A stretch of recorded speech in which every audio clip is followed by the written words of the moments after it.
Have you ever wondered what space smells like? Not how it looks or how it sounds, but how it smells. It sounds impossible. After all, space is a vacuum. No air, no scent, nothing. And yet, astronauts report something strange. A smell that clings to their suits after a spacewalk. Burnt steak, welding fumes, even gunpowder. So what's really going on here? Let's dig into one of space travel's weirdest mysteries. What does space smell like, and why?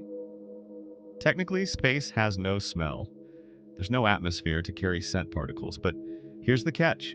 When astronauts re-enter their spacecraft and remove their helmets, they smell something on their suits. NASA astronaut Don Pettit described it as burnt steak. Chris Hadfield said it was like hot metal and gunpowder. Others have mentioned welding fumes, ozone, or even sweet smoky notes. It's always strong and always unforgettable. But what's causing this?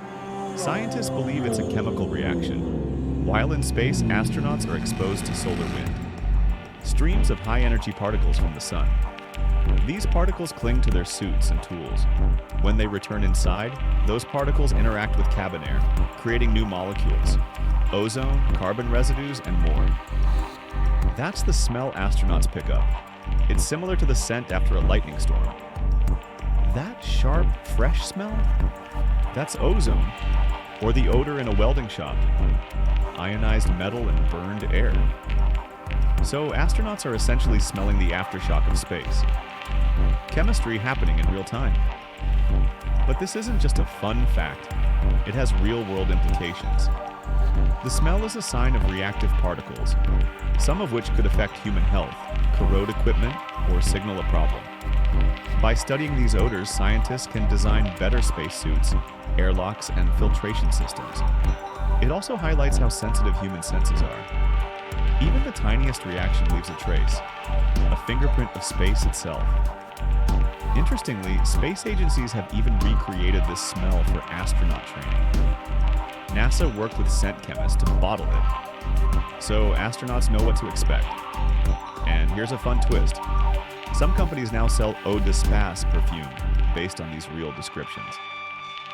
So, what if every planet had its own smell? Mars might smell like rust and dust.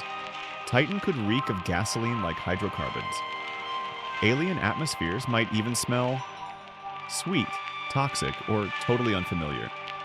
In the future, astronauts may not just explore by sight or touch, but by smell too. So the next time you look up at the night sky, remember this strange truth. Even in the vacuum of space, the universe leaves a scent behind. Would you want to smell space?